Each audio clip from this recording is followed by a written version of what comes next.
You see the little shit going. That's a video.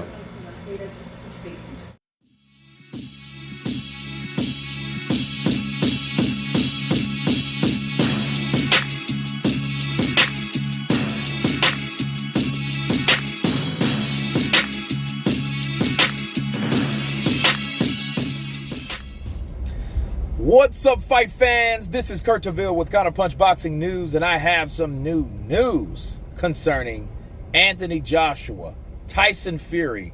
Done deal.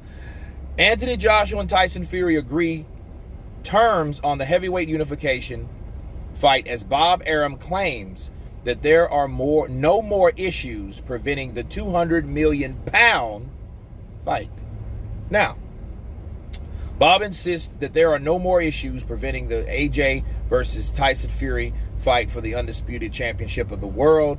Top Rank, who handles Fury's business dealings alongside of Frank Warren, who has worked tirelessly on the deal since Joshua's knockout of Kubrat Pulev.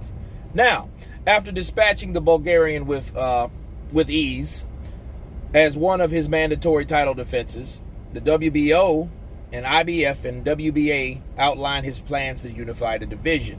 Fury, who holds the WBC and the Ring Magazine belts, has not fought since he beat Wilder, as we know. However, Arum insists that the fight is edging closer to completion and promised fans everything was moving in the right direction. Quote, "Yeah, as far as I'm concerned, I've been working on it. All the points have been agreed to. That's what each side has said. Now we are scrambling around to get the thing signed and everything. But I can say clearly, based on my view on everything, that there are no more issues." Okay? He said, "Trust me, for the fans, for the people that have been calling it on for many, many months." Shout out to Fury and his team as well. Hungry go-getters. Of course, we heard Joshua say that. So there is no more hang-ups. This is a good thing, and I think they're taking this very slowly and cautiously because they don't want to jump the gun. But the minor issues that were like a week and a half ago, a couple weeks ago, have been dealt with. So now they're getting them to sign it so they can make an announcement. That is great fucking news. I can't wait to really post, okay, the announcement of this, because this is what we've been waiting for. I mean, true boxing fans. And it didn't matter who it was exactly. As long as it's undisputed, long as all the champions get together and fight each other, that's what matters. And this is what's happening. Tyson Fury, undefeated, Gypsy King, 30-0, one draw. Anthony Joshua, 24-0. I'm sorry. 24-1, right? 23 knockouts. Two-time unified champion, two-time champion. So these are multiple champion holders at different points of their life and their careers. Both British, both taking it to each other, both want to fight each other. And this just goes to show you that these guys are, if you want something, you're going to do it. If you don't want something, it's going to show. Okay? Now, as far as the fight goes, look, that's up in the air because Tyson Fury showed us a whole new dimension by smashing Wilder, you know. And before that, he was boxing like Muhammad Ali or somebody, Larry Holmes, using the jab, sticking it, stipping it, so, you know, flicking it out there and stuff like that, right? So we don't know what he's going to do against someone like Joshua because Joshua has a different style. Now we have Anthony Joshua, you know, went from, hey, beat him up, smack him up, knock him out. That type of dude. To, hey, let me lose about 10 to 12 pounds and start boxing on my back foot. Okay? And he did that shit against Ruiz, somebody that stopped him in the fight before, and he did it for 12 rounds, and he did look tired when he was doing it. He didn't look gassed out.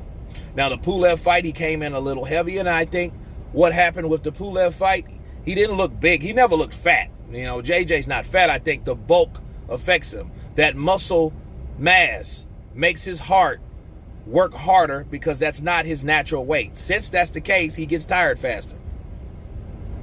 I didn't see him get hella fatigued, but I did see him throw a lot of power shots early. You know, and you could tell he was ready to rip those power shots off, which is a good thing. He let his hands go, and that's what he needed to do. He wasn't too timid. And I think if there was any type of hesitation for Anthony Joshua in that fight, I think it's slowly fleeting. But it had better all be fleeting, fucking around with Tyson Fury. Because Tyson Fury, if he sees any of that hesitation and he can use it to his advantage, you damn sure he's going to do that. And he's going to do that with the quickness and very aggressiveness. And it's going to be unapologetic for the Tyson, the Gypsy King Fury. Okay, so this fight holds elements of two guys doing two different things that we saw.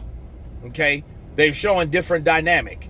Tyson Fury started training at the Kronk's gym, while Joshua brought in Fernandez. Okay, that gave him new dimension, more of a boxing style, right? So everyone has updated and implemented and added to their arsenal. Okay, so we don't know what to expect. We just see two improved guys that went somewhere and learned something from somewhere else, and it is deemed useful in their careers to come. So I don't know what you're gonna see. Are you gonna see a boxing match? Or are you gonna see just a drug out fight out? It might be a little bit of both, which would be great for me. But one thing is great, the progression of the heavyweight division. You know what I mean? I was sick of seeing the same fucking fights over and over and over. I did not want to see Wilder versus Fury 2. I didn't really care for that. I wasn't on the top of the list. We wanted to see something new, Joshua and Wilder. I did not want to see Dillian White and Chisora. I wanted to see Dillian White and Ortiz. You see what I'm saying? I want to see something different. And this is different, because these guys have never fought before. They're rivals because they're both the top fighters in the same position and two champions that needs to be settled. But at the end of the day, okay, it has to happen. It has to happen. And when these fights are over, then we'll look forward to next possible fights to happen. Okay? Now, it seemed like the lightweight division was ahead of the heavyweight division.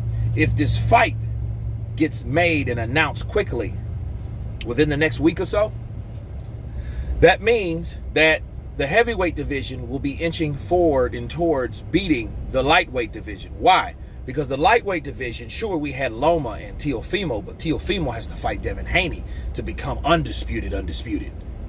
Not just, hey, I got a franchise belt somebody made and gave to me because I beat the guy that asked for it. No. Because the WBC is still out there and it belongs to Devin Haney. Okay? So that has to happen. But with Tyson Fury, Anthony Joshua, there's nobody with any other belts out there, super belts rather, that's claiming, hey, I'm the champ, you got to fight me. No. Okay? A regular title is more like an interim title, so that really don't count. Trevor Bryant. So I'm not talking about that. I'm talking about the major sanctioning belts, the belts that really matter, the belts that require sanctioning fees in order for you to keep them. The same belts that's supposed to enforce mandatory so you can fight those guys to keep that belt that you have, to stay champion. This is what we are looking forward to. This is good news. No more issues. All resolved. Waiting for the ink to hit the paper. You guys tell me what you think about Tyson Fury, Anthony Joshua, all problems solved. Of course, please subscribe. And you guys been counterpunching. Peace.